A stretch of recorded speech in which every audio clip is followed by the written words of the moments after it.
The Johnson Wax Program with Fibber McGee and Molly.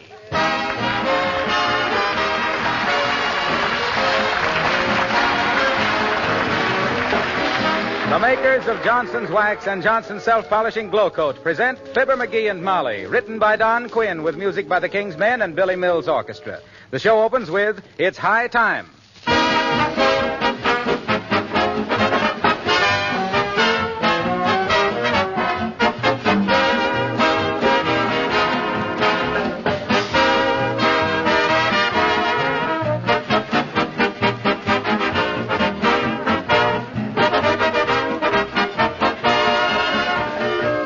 Let me ask you ladies a very personal question. Along about this time of year, do you begin to get those spring house cleaning blues? Not I, Mr. Wilcox. Several years ago, you sold me on the idea of keeping house with Johnson's Wax. And spring housekeeping just doesn't get me down anymore. Well, that's great. Do you mind telling everybody what you mean by keeping house with Johnson's Wax? Not at all. It's really very simple. You'd be surprised how many things I wax in my home. My floors, of course, and my furniture, too. But that's not all. I wax my windowsills, Venetian blinds, pantry shelves, radiator covers, my baby's high chair, even his kitty car, and my woodwork and enameled refrigerator, picture frames, luggage, shoes. And that's what you mean by keeping house with Johnson's Wax? Yes. The wax protects all these things against wear and dirt. It makes my entire home more beautiful. And cleaning, both the regular kind and the big spring cleaning job, is so much easier. Thanks to you, Mr. Wilcox. No, thanks to genuine Johnson's Wax, if you don't mind. Sold by dealers everywhere, the world round.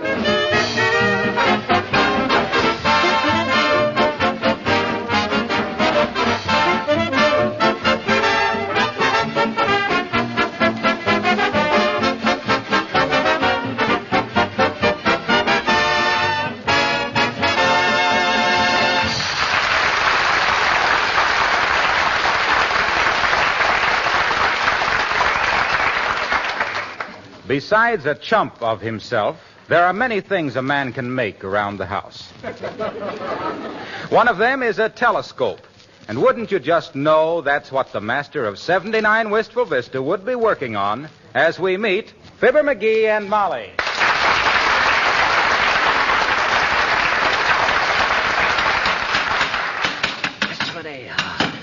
Hot dog, this thing is coming along swell, Molly. That's nice. Going to have it finished almost any time now. That's fine. Going to be a beauty, too. Of course it is. Going to be the best in town. Oh, good. You want to use it sometimes?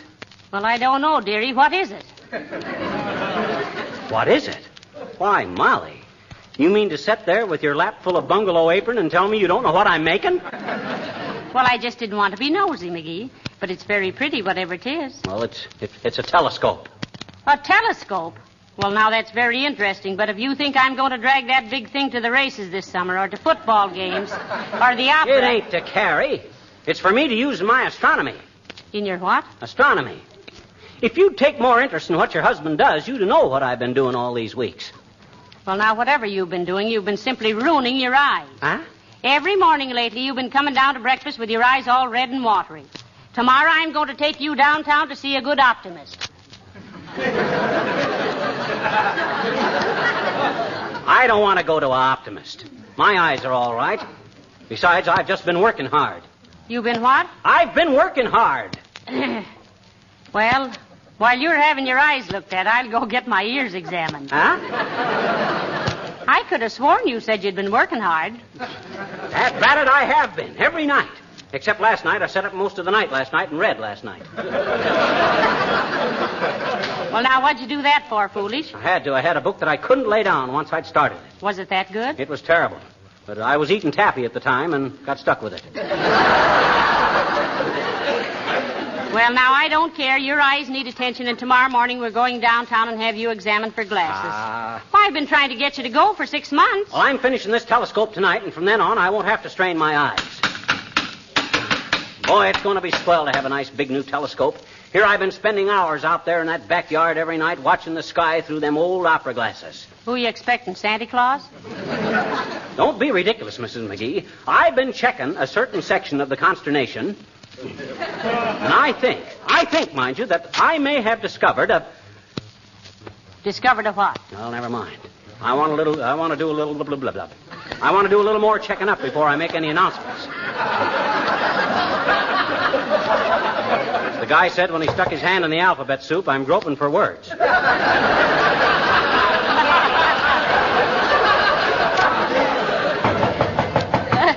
I wonder who that is. Maybe it's Venus to complain about peeping Toms. Come in. Hello, Cupie. Hello, Fizzer. Hi, Nick. I hope I'm not buttling in where angels are afraid to tread, but I wanted to tell Mrs. McGee what is happening about her chocolate Easter's rabbit she's ordering from my candy kitchen. Oh, is it ready, Mr. DePopulis? Frankly, Cupie, yes and no. Huh? Yes, it is done, and no, it's no good. What's the matter with it, Nicholas? Well, I will try to explain the situation, Puss, in a nutmeat. In the first place, which is my candy kitchen at 14th and Oak Streets, I'm getting an order for a big chocolate rabbit. Uh-huh. So, in order to fill the order, I am getting a big, real, alive rabbit to serve me as a middle while I muddled it. You grab me? Oh, you mean you got a real live rabbit to work from as a model, huh? Precisely. But if you think those bunnies is sitting still while I'm making a picture of him in hot chocolate, you have another guess coming, and I'll bet I know what it is, and you're right. No, he wouldn't. Well, now, that's too bad, Mr. DePopulis, but don't let it get you down. I can do without a chocolate rabbit this year, I guess. Why, sure. Cupie, never let somebody say that Nicholas DePopulis is letting you down, Easy. Because when you order a chocolate rabbit from me, you're getting a chocolate rabbit, even if it looks like a reindeer, and it certainly does. And I'm only charging 40 cents for it. Here, see? Why, that don't look like a reindeer, Nick. That looks like a water buffalo. In that case, it'll cost 50 cents. I'm charging more for water buffaloes than I do for reindeer, particularly when they're supposed to be rabbits. All right, Mr. DePopulis, here's your 50 cents. Yeah. Thank you, Cupie. And I hope I will be seeing you both before long. Although if I don't, I guess there won't be any bones broken unless it's my ankle from kicking myself for ever taking an order for a chocolate rabbit.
Nice of you to drop in, Mrs. Uppington. Could I run you up a cup of tea? Oh, no, thank you, my dear. I just wish to come over and ask you...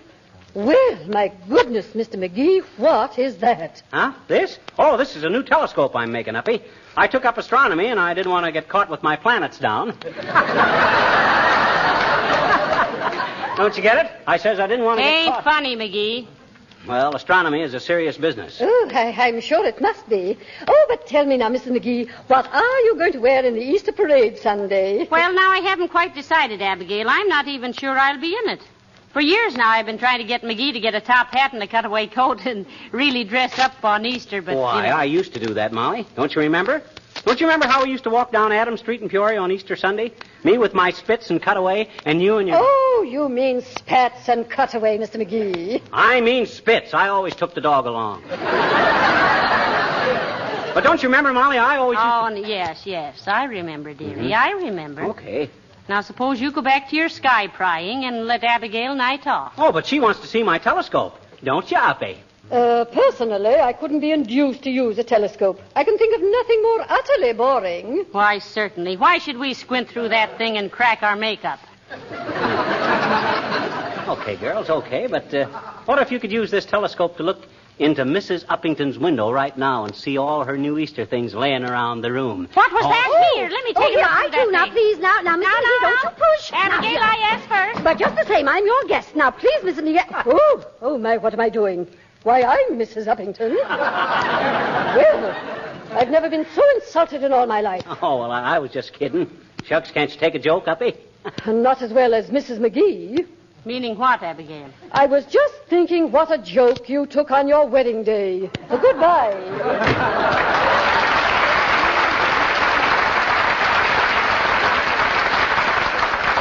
Oh, so I'm a joke, am I? Yes, but stop me if I've heard you. Now, look, dearie, let's give up this astronomy business for tonight. Your eyes look awfully tired, and I still think you ought to go see a good optimist. My eyes are all right, and I can prove it. How? Well, I ain't sure, but I'll bet I can. Now, let me see. I think if this front lens was closer to the center of the refraction... I don't know why you always have to take up hobbies that don't pay off, McGee. Can't you get interested in something with a profit? What you mean, profit? The astronomy business is looking up every day.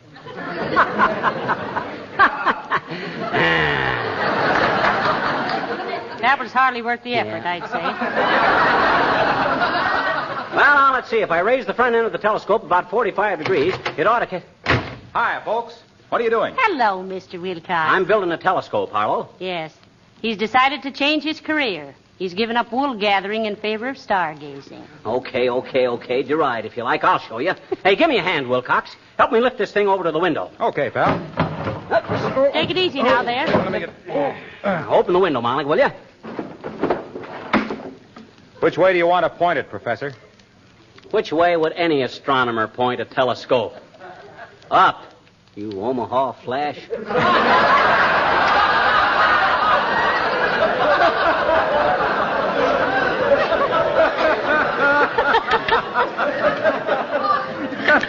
There we are. She's all set. Now, take a look through it, Harlow, and tell me what you see. Oh, okay. Oh, boy, what a sight. Oh, really? What do you see, Mr. Wilcox? The Big Dipper. How can you see the Big Dipper when you're looking straight south? This is the Big Dipper hanging in Mrs. Gildersleeve's kitchen.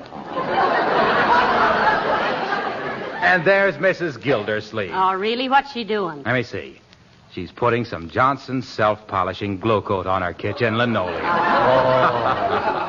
She's got a big smile on her face, too. Oh. Now she's pouring out a few drops of glow coat on the floor. Oh. Now she's spreading it around. Oh, and to think I built a big new telescope for this. It's like asking Fritz Chrysler to fiddle for a barn dance. Hey, take a look, Molly. Doesn't that linoleum look gorgeous now? Let me see. Oh, beautiful. But where did Mrs. Gildersleeve go? Oh, she probably went in the other room to rest, to read a magazine. Oh. You see...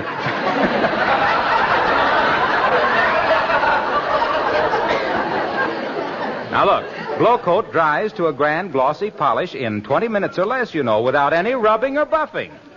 Well, much obliged for the use of the telescope, Fibber. Oh, that's okay, Wilcox. Anytime you want to point it toward Racine, Wisconsin, to see how your orders are coming in, let me know. Nothing like making science useful. Say, you've given me a wonderful idea, Mr. Wilcox.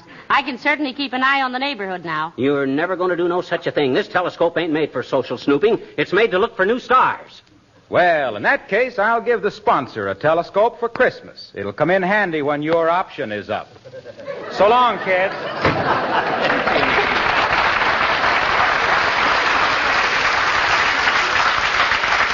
She's going to be embarrassed. Our sponsor has a telescope. Oh, yeah? What do you mean by that, anyway? Well, I could never guess, I hope. Now, come on, dearie. Leave that thing alone. I'm worried about you straining your eyes. Oh, forget my eyes. I can't. They're so beautiful. Which one? And quit kidding me. Don't you realize that astronomy is a serious business? Don't you realize... I wonder if the astronomers at Harvard have all this trouble. Come in. Hi, mister. Oh, hello there, girl. I can't spare any time to talk to you now. I'm busy now. Doing what? I'm studying astronomy. What's astronomy? Well, it's the study of the stars, sis. Mars, Jupiter, Saturn, Venus, Betelgeuse, Sirius. Is it? Is it what? Serious. Sirius, sis, is the name of a star. Oh, I don't like the serious stars, I bet you. I like the funny ones like Bob Hope and... I'm talking about heavenly bodies, sis. Like Neptune and Mars and Jupiter. And Ursus Major, Ursus Minor, Orion, and the Milky Way. The Milky Way. I'm hungry.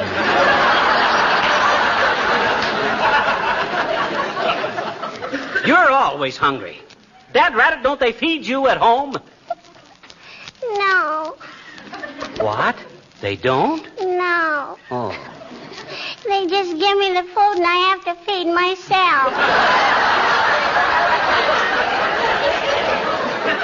Oh. Well, that's tough. I know it. Yeah. Hey, what's that thing for, Mr. McGee? What? You sure dry your eyes quick. That's my telescope. Want to take a look through that telescope? Sure. Here. Well, wait till I point it at the moon for you. There. Now look through this little aperture here. See? Oh. Uh-huh. Gee, isn't that wonderful, mister? Yeah, you see the man in the moon? Is it really a man who is it, mister? Why, of course it is. Ah, look at her, Molly. I've opened up a whole new world for the little tyke. I bet you that ain't really a man up there, I bet you. What you mean, sis? Well, it has always been my understanding that the man in the moon was an optical illusion, wherein the geographic conformations on the lunar surface gave a more or less graphic impression of a human physiognomy. I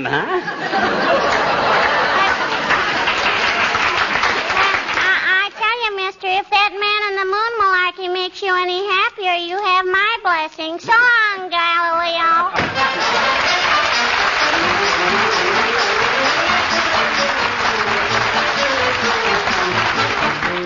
The King's Men sing The Reluctant Dragon from the Walt Disney picture of the same name. One fine day while on my way to Ipswich by the sea, I met a rather charming chap who asked me in to tea. It seems he was a dragon, you know, the kind with wings, teeth and tails and claws and scales and all those dragon-like details. I admit I jumped a bit when he began to sing. I'm the reluctant dragon, what ho, quite so, the very reluctant dragon. Oh, very, very, don't you know, they call me the timid dragon. What rot, I'm not, I just won't fight, I'd rather play. I know I shan't get hurt that way. Here we go gathering nuts in May, I'm so reluctant, oh, so reluctant. After we had sipped our tea, a thought popped in my head. A dragon here? By Jove, that's queer. He really should be dead. I say, look here, I said, aren't you a bit extinct? He looked at me and gave a cry and wiped a teardrop from his eye. Heaved his bosom with a sigh. Then he coyly winked.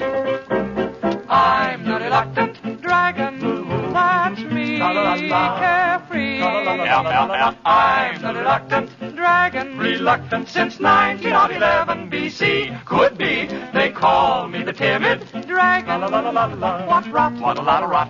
I'm not, what a lot of rot. When others fight, I run away. I guess that I was born that way. I'm to be queen of the May today. I'm the reluctant dragon. I'm frail and pale, the awful reluctant dragon. Don't step on my tail. They call me the timid dragon. What rot, I'm not, I just won't fight. I'd rather play. I know I shan't Get hurt that way. Here we go gathering nuts in May, nuts in May, nuts in May. I'm so reluctant. Yup, yup, yup, yup, yup.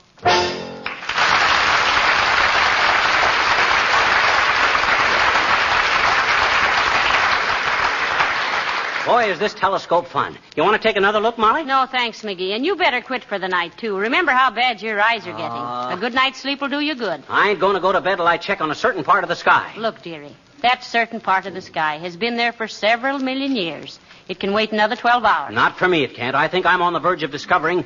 Discovering what? Don't be so mysterious. I'm not being mysterious. I'm just being cautious. Us scientists has got to be careful what we tell the public. Yeah, they're inclined to be a trifle Gulliver. No, you mean gullible. Huh? Gull is in bird and bull is in... McGee, what are you doing? Just trying to adjust this telescope, so... Come in. Oh, dear, oh, dear.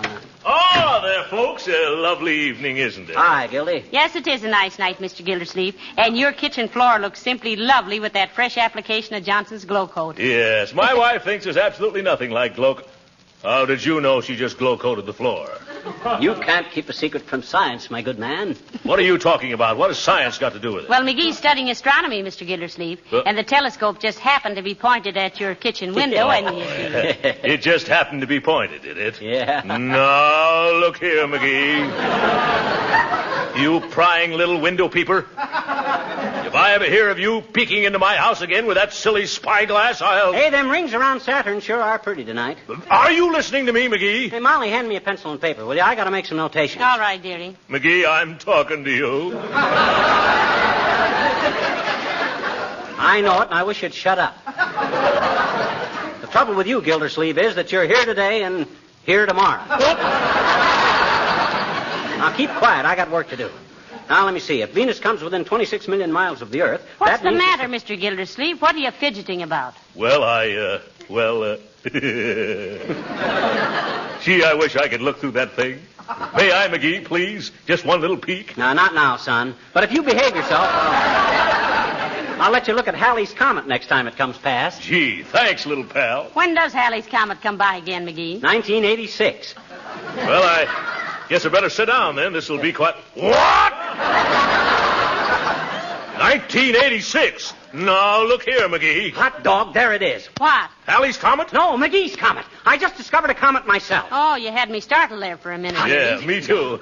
How many comets do you discover per evening, McGee? How much are they a dozen? Okay, laugh if you want to. But I tell you, I've discovered a new comet. I thought so weeks ago, and that's why I built this brand new big telescope. Well, what makes you think it's a new one, McGee? Because it ain't listed on any of the sky charts. That's why. Oh, boy. McGee's Comet. This'll make me notorious all over the world. By George, he really believes. I believe so. Why, you poor deluded little squirt. Huh? You don't know any more about astronomy than astronomy knows about you. And you could hide that under an eyelash with its feet sticking out.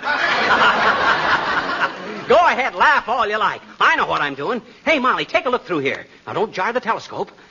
What do you see? Heavenly days. This is a powerful telescope. Ah, you betcha. Oh, I see an angel. What? Oh, no, it's a moth. Don't you see that little star way down low on the horizon? The one with the tail on it? That's it. That's a comet. And I discovered it. That's McGee's Comet. McGee's Comet. Is that so? Yes, that's so. Here, Gildersleeve, if you're so skeptical, take a look. There.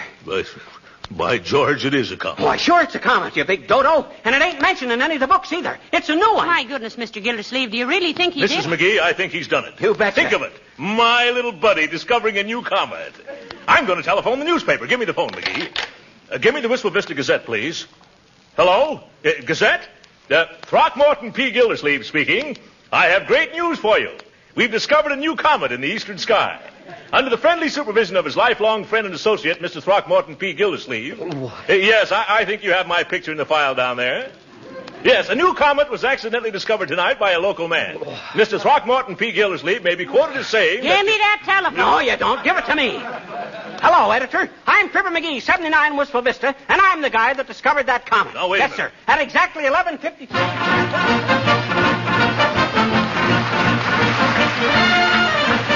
Extra, get your papers here. New comet found. Read all about McGee's Comet. Extra, get your paper here. Read all about it.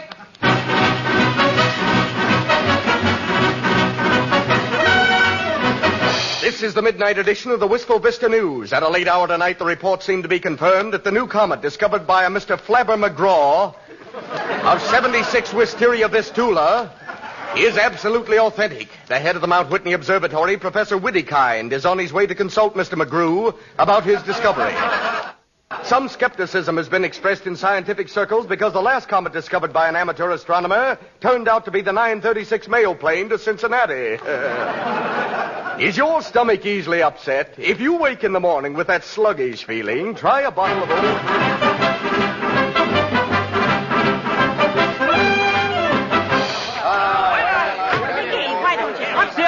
What's the idea of barging in our home I want like a picture, this? Doc. Stand over there by the telescope. You too, mister. McGee, I represent the International Association of Astronomers. Yes, I want to get a chance. Hey, what is this? Quiet, everybody. Yes, please be quiet while I verify Mr. McGee's discovery. Who are you, Bud? I am Professor Hercules Whittykind of Mount Whitney Observatory. Oh, how do you do, I'm sure. Well, I'm glad to know you, Herc. Have a chair. Never mind that. Let me see that telescope. Well, what's the matter? Won't you take my word for it? Well, there's some question in academic circles whether or not this is the old Pazuska comet, which was discovered in 1765 and subsequently mislaid. No, sir. This comet is strictly original. There's no record of it in the books. Here, take a look through that telescope. Well, you see it? By George, Mr. McGee, I congratulate you. It is a new comet. Oh, McGee, that's wonderful. Why, of course it is. Did you doubt it? Frankly, yes. Huh? Yes. After all, a new comet is not discovered every day. Oh, McGee always discovers his at night, don't you, dearie? Yes, he can see the stars better than he says. Tell me, Mr. McGee, how do you account for the fact that of all the people in the world, you, a rank amateur with a homemade telescope, discovered this comet? I had to. You had to? Yeah. I had to do something to prove to my wife that I don't need glasses.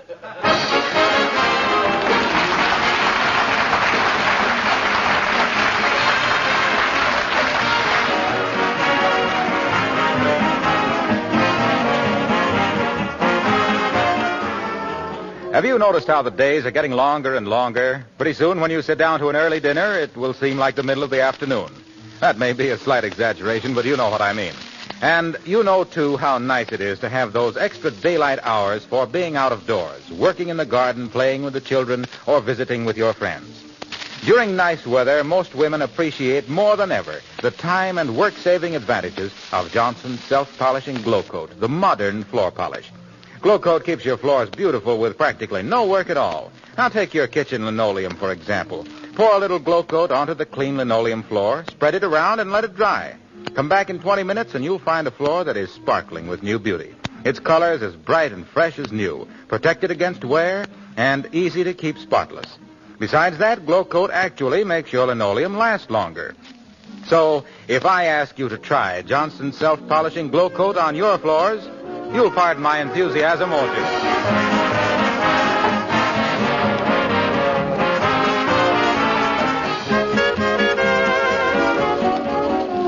Hot dog, Molly, I'm famous.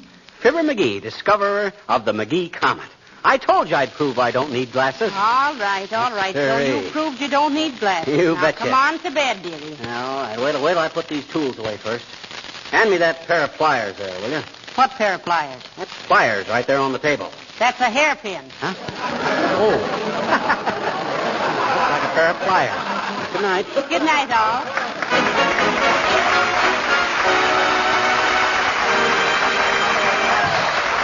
This is Harlow Wilcox, speaking for the makers of Johnson's Wax and Johnson's Self-Polishing Glow Coat, inviting you all to be with us again next Tuesday night. Good night.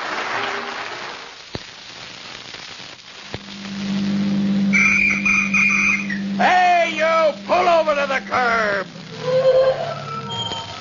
What's the matter, officer? I wasn't doing anything, was I? No, not this time. I was just interested in that car of yours. Looks pretty neat for an old car. What do you use on it? Oh, that? I use Johnson's Carnu. Well, I don't have but 2 days off a month, and but Carnu cleans and wax polishes your car in one operation, and half the time it used to take. It's really sensational. It is, huh? Well, I'll be sure and try some on mine. Hey, you can go now, and much obliged for the tip about Carnu. You're welcome, officer.